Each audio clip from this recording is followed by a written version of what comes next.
Bonjour, comme vous venez de le voir, je vous emmène dans un endroit qui s'appelle le Sertillement. C'est plutôt Collonges-Terre, tout près de Tilf.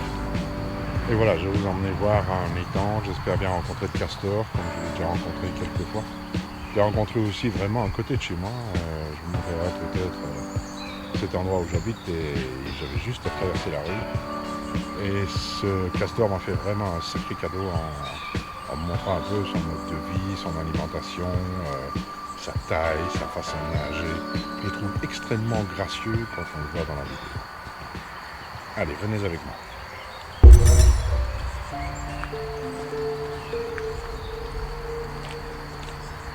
Depuis quelques temps, j'ai commencé cette chaîne YouTube comme un passe-temps. À cause du confinement, peut-être, j'avais jamais eu le temps parce que je travaille quand même encore pas mal, bien que pensionné. Mais j'avais vraiment envie de pouvoir, plutôt que de mettre ça dans des albums, ou de le partager, et les photos et les vidéos, parce que c'est un passe-temps. Ben oui, un passe-temps depuis quand même pas mal d'années. J'ai commencé avec 8 mm, le Super 8, les premières vidéos. Je ne montrerai pas ça parce que c'était surtout des films familiaux, c'était intéressant, mais surtout pour notre famille, quoi. Voilà, on va tout doucement avancer un petit peu, je vais vous montrer le chemin.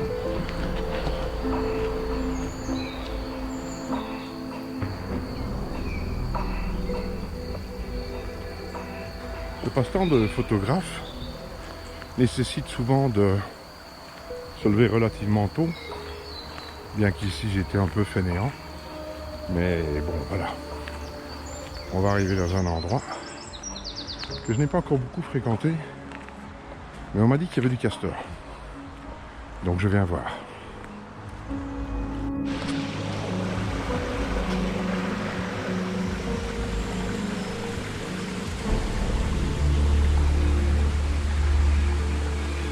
Les temps où il est possible peut-être de voir les castors est au-dessus de cette butée. Donc on ne le voit pratiquement pas du chemin.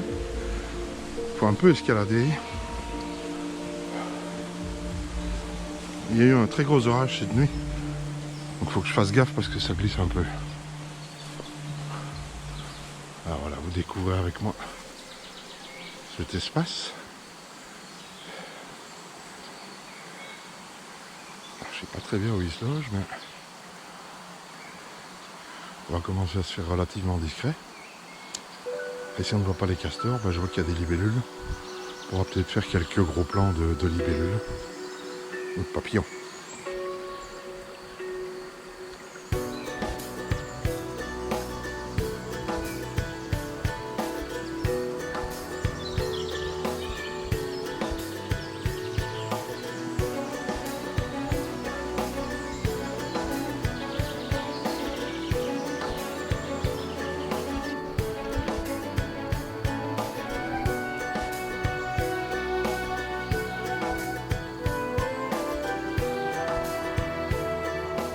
Je ne sais pas si vous le voyez, mais sous l'effet du soleil, une brume se dégage de l'arbre.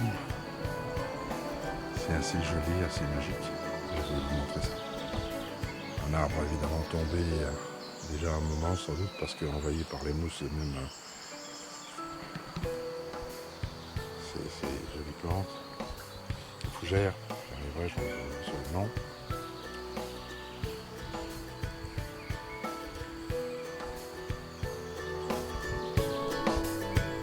Quand on fait un repérage de ce type-là, notamment pour le castor, ce que j'essaie d'observer et que je vous montre, c'est les arbres abattus. Mais ici, ce sont des arbres abattus par le vent.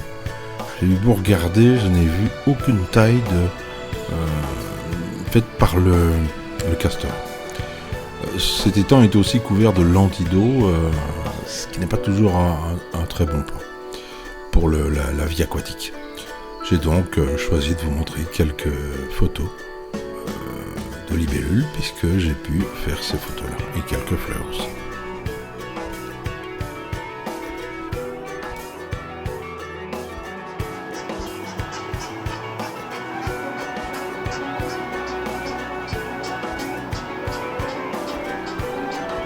Il y a quelques semaines, j'avais décidé de tâcher de trouver des castors J'avais vu des passages, j'avais vu des nidifications, mais il est très discret, il est très difficile à voir, le castor. Souvent, c'est un animal plutôt nocturne, donc on a un peu difficile de le voir. Toujours, ça m'est arrivé, pas plus tard que cet après-midi, juste avant l'enregistrement de ma voix off. Voilà, en plein après-midi, j'en ai aperçu un sur le bord de l'Ourthe, un jeune d'ailleurs. Mais c'est pas vraiment le plus facile. Alors en observant, et c'est pour ça que j'ai un peu fait des comptages de jours, j'ai pu observer toute une série d'animaux, et notamment ces oies du Nil, certains canards, des cygnes, vous verrez.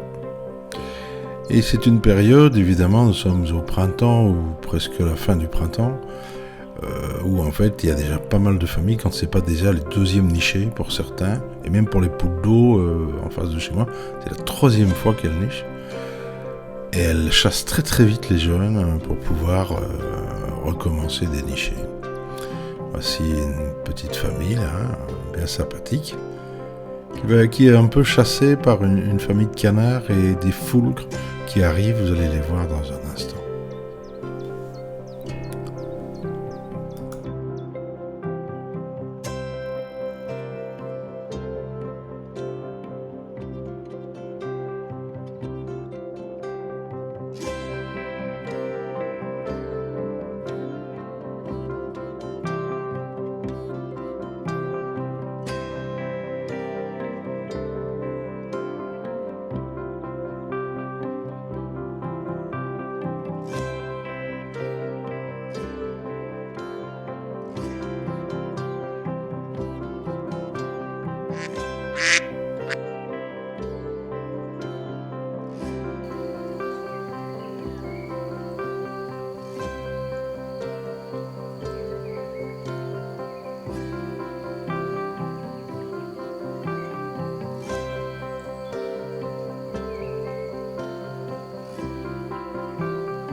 Comme j'en parlais il y a un instant, voici la poule d'eau, la femelle, dans son nid qu'elle vient de construire, et le mâle qui arrive pour l'aider à faire sa construction, à la consolider, pour accueillir la troisième nichée dont je parlais.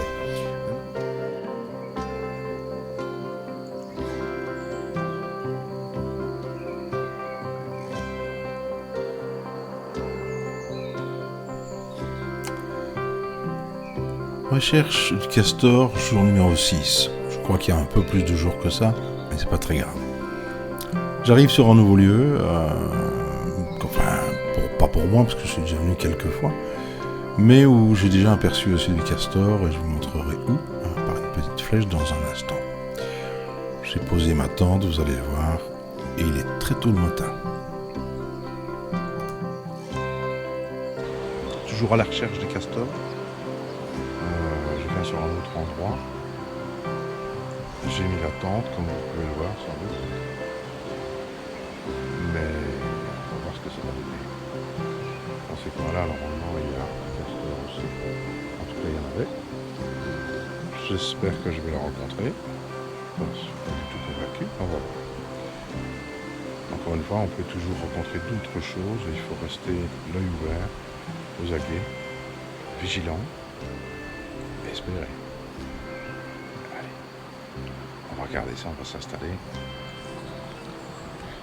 J'ai déjà installé l'appareil. On est prêt pour faire un petit film ou au minimum prendre quelques photos. si la chance est avec nous. Je suis à l'affût déjà depuis quelques heures. Et comme je me le promettais à moi-même, je fis la rencontre du premier martin. Puis d'un peu plus près, voilà ce que ça donne. On a essuyé une sacrée drache, une tempête, ma tente qui a failli s'envoler par 2-3 fois. Là aussi, je suis parfois un peu vénéreux, je dois le dire, pour ces choses-là.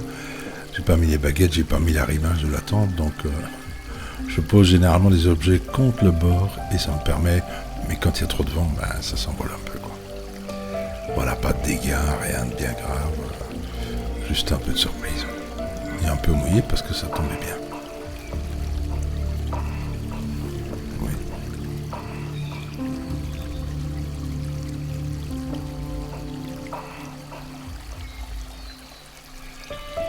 C'est quand même un oiseau magnifique que je photographie déjà depuis plusieurs années, notamment dans cet endroit. Mais il m'émerveille toujours autant. C'est chaque fois un bonheur quand je peux le photographier ou le voir. J'ai arrêté l'image à 2 reprises pour vous montrer un peu son vol et comment il ouvre ses ailes. Il est toujours en train de faire des petits soubresauts comme ça. On ne sait pas trop pourquoi il fait ça. Moi je me demande si c'est pas un peu des problèmes digestifs, comment dire. C'est pas un hockey, rassurez-vous, mais comme il avale des poissons entiers avec des arêtes, il sait déjà les avaler dans un sens pour être sûr de ne pas se blesser. Et il doit préparer des boules pour rejeter, vous ne le verrez pas sur cette vidéo, mais j'ai filmé plusieurs fois des rejets de boules comme ça en photo. Et donc je pense que c'est ces petits hoquets là qu'il a, c'est pour pouvoir construire sa boule et pouvoir l'éjecter. Allez, nous sommes déjà au jour numéro 7. On vient sur le bord de l'Ourthe, à un autre endroit. Espérons toujours la rencontre de ce castor tant désiré. Je ne sais pas pourquoi je me suis fixé ça lors d'une dernière vidéo. J'étais pas du tout sûr de pouvoir le rencontrer, mais je me dis, la prochaine vidéo, c'est du castor. Et j'ai eu de la chance, vous allez voir. Même si j'ai dû attendre et aller me balader quelques fois.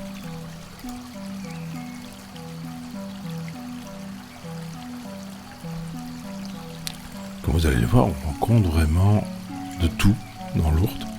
Et voilà une belle tortue d'une certaine taille, un héron perché sur l'arbre, qui me regardait fixement et de nouveau les signes. Et quelques sacrés nénuphars. Nous sommes le jour numéro 8 et il est 21h. C'est souvent à tomber de la nuit, et c'est un peu le cas pour le moment, c'est pour ça que les images parfois ont des verres un peu particuliers. On vient de voir juste un instant un endroit de passage en fait du castor. Ici quelques canards qui s'ébrouent et qui font leur toilette.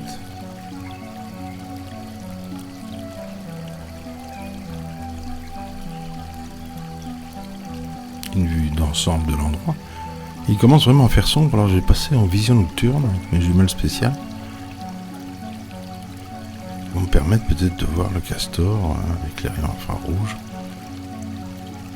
Bon, je plaisante. C'est juste un jeu. Pour vous amuser, une blague. Et ben le voilà. Le voilà ce castor. Mais là, comme par hasard, je suis sans mon appareil photo. Et donc je suis obligé d'utiliser mon GSM. Alors la qualité des images c'est pas extraordinaire parce qu'il est quand même loin, donc je l'ai mis en zoom complet pratiquement. J'ai filmé des périodes bien plus longues, mais j'ai réduit très fort parce que les images sont pas trop bonnes. Mais j'étais tellement content, je n'osais pas retraverser la rue parce que je me dis je ne le verrai plus. Je pensais pas que ça durerait. Et ça a duré quand même un moment, et donc avec mon GSM, pour finir, il y a plusieurs voisins qui sont venus voir ce que je faisais et filmer eux aussi, et moi je n'osais pas rentrer chez moi. Je me dis si je vais rechercher l'appareil, et c'est à ce moment-là qu'il va disparaître. Et je pensais que je ne le reverrais pas de sitôt aussi près, parce que là il est à quelques mètres de moi, on est au-dessus d'un mur, et là il n'est pas du tout inquiet de notre présence, que je me fais discret quand même, mais... Et donc voilà, il se balade, Vous allez voir qu'il va devoir s'alimenter de toutes sortes et il a un régime très varié. Il apprécie des feuilles comme des branches, comme des écorces. Là, il est un peu en promenade. Et tout au long de ces moments, parce que je vais le voir 2 jours d'affilée, comme ça, puis je ne le verrai plus. Il disparaît, je suis repassé tous les soirs, mais je ne l'ai plus jamais revu. Eh bien, il va être constamment poursuivi par une petite poule d'eau qui en fait a des jeunes là-bas sur place. Hein, vous l'avez vu tout à l'heure. Hein, et qui en fait ne prétend pas que ce castor vienne déranger. Il y a beaucoup de nidification de canards et de poules d'eau là-bas. Et elles ont vraiment tout fait pour le chasser. Ça ne sera malheureusement pas sur la vidéo non plus, parce que c'est un moment donné où je me dis, allez, je vais les laisser tranquilles. Et il était très tard, il faisait très loin, parce que ici les images aussi ont des difficultés parfois de s'adapter, parce que je dois travailler à des ISO très élevés, parce qu'il fait sombre. On ne le voit pas comme ça sur l'image, mais il commence à faire sérieusement sombre. On n'est pas loin maintenant de certainement 10 heures du soir. Alors, le soleil est baissé, il y a encore un peu de jour, mais il faut vraiment travailler à des ISO beaucoup plus élevés. Enfin, ça ne donne quand même pas trop mal. Même que ceci reste toujours des images avec mon GSM.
J'ai récupéré mon G9 de Panasonic avec mon objectif de 100-400, donc même à belle distance, c'est un équivalent de 800 mm, et donc ça me donne ce type d'image.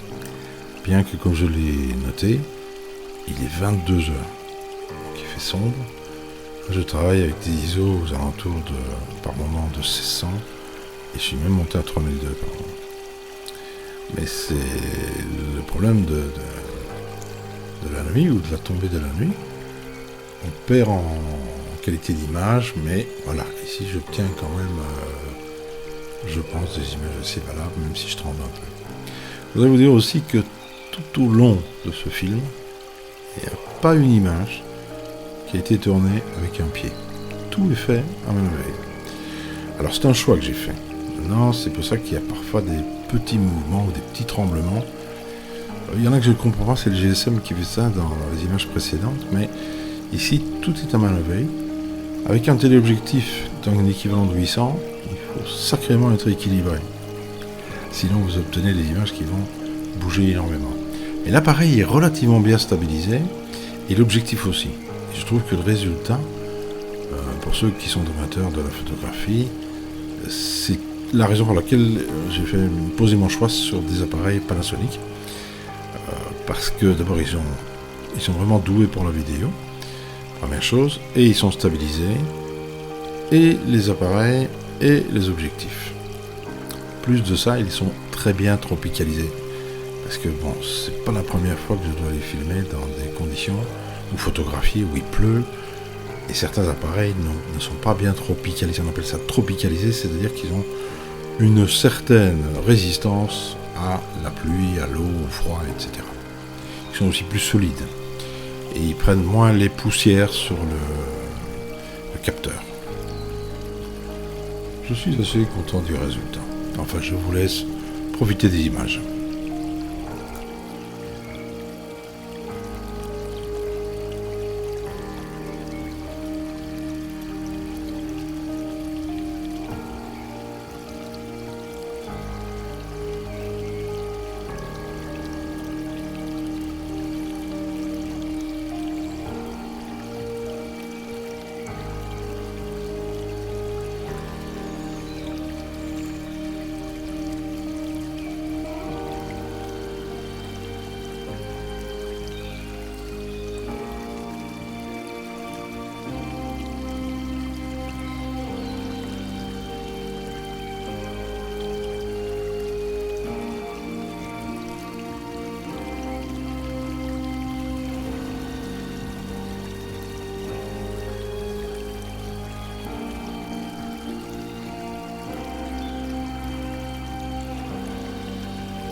Comme je l'ai évoqué tout à l'heure, il a un régime assez varié.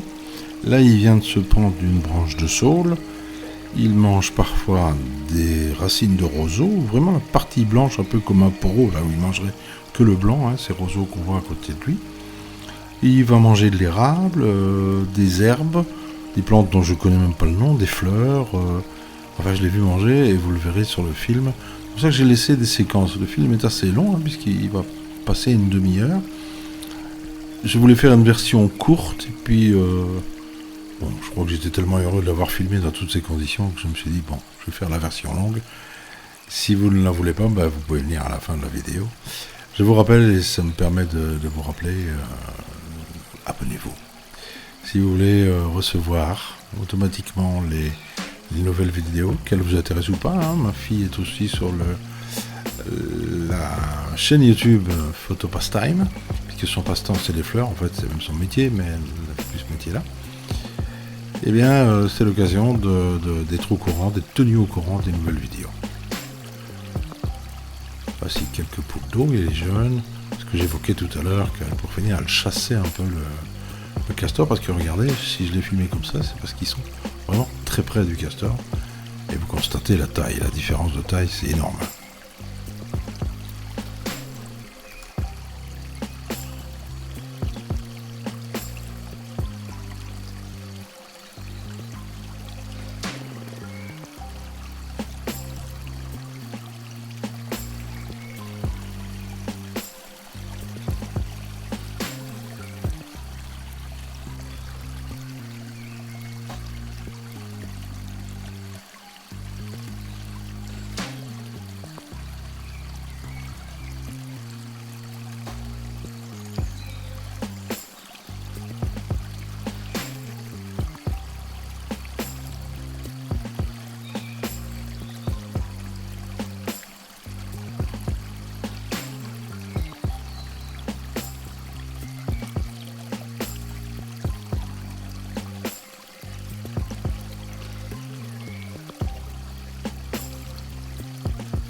Pendant le reste de la vidéo, vous allez voir qu'en fait, il s'alimente, c'est principalement son activité, je dirais, ou son activité principale, je devrais plutôt dire, et c'est assez diversifié. Il fait vraiment un choix, et puis il essaie autre chose, vous pouvez vraiment sentir à différents endroits l'aliment qui lui conviendrait. Et si ça ne lui plaît pas, il va voir un peu plus loin pour prendre autre chose. Et son activité, en tout cas quand je l'ai observé, que ce soit ces 2 fois-là particulièrement de manière intéressante, sur le GSM, là, sur l'appareil photo, c'est vraiment très très varié et il change constamment, il mange parfois même des fleurs.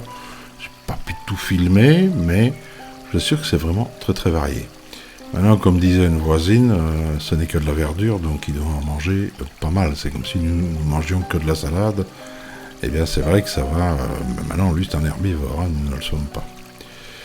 Et oui, toujours cette petite poule là, qui reste toujours en proximité, et toujours un œil vif, s'éloigne un petit peu, mais toujours en train de l'observer et d'être à ses côtés.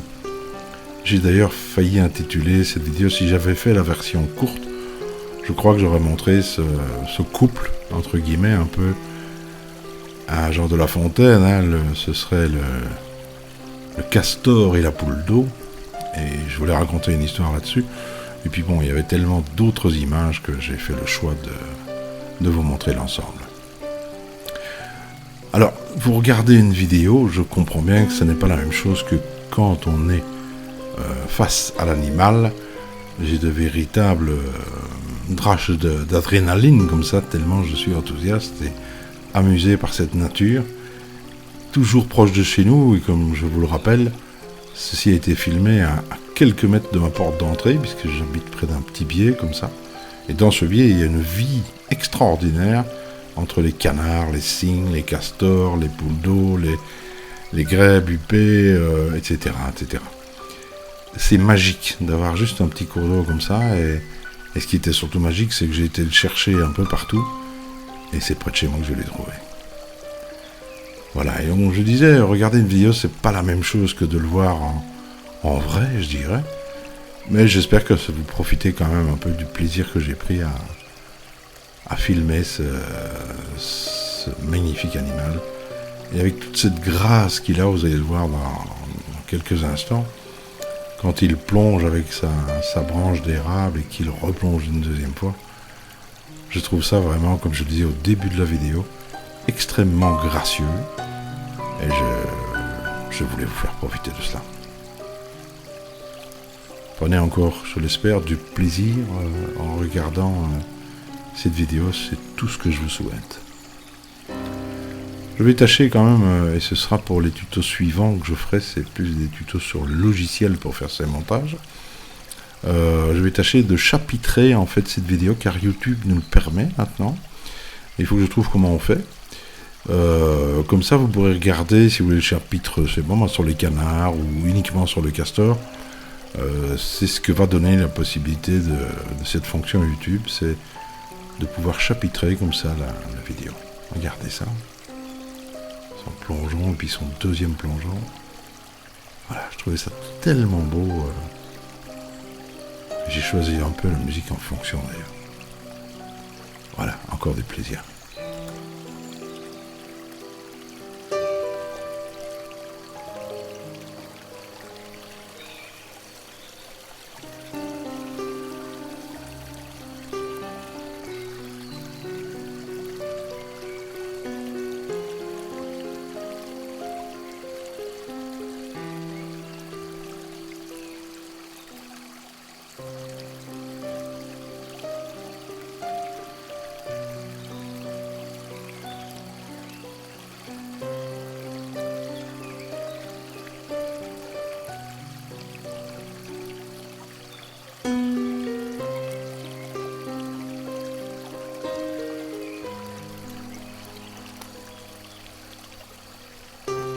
Nous sommes le samedi 11 juillet et ma Caroline vient de passer à la maison pour chercher du matériel pour faire une nouvelle vidéo avec les fleurs. Elle est allée chercher en Hollande quelques fleurs, quelques éléments de structure pour pouvoir faire un montage, je crois que c'est un montage.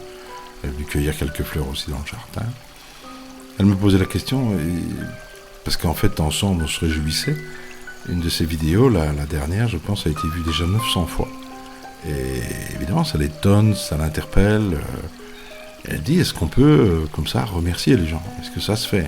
Je dis oui, tout à fait. Alors je voudrais prendre un instant pour vous remercier, déjà pour elle, parce que c'est enthousiasmant pour elle comme pour moi, de voir que ce que nous faisons, c'est vu, c'est regardé, c'est parfois commenté. Je vous invite vraiment à lui faire des petits commentaires, c'est très très bon pour le moral, comme dit la chanson. Et voilà, et ça coûte pas grand chose de mettre un commentaire ou de faire un petit pouce bleu. Et donc, je me fais son porte-parole. Merci à vous qui regardez, qui likez, qui rien que de regarder. YouTube nous transfère le nombre de vues qu'on a déjà faites, même si vous ne regardez pas jusqu'à la fin. C'est sans importance. Merci d'être là.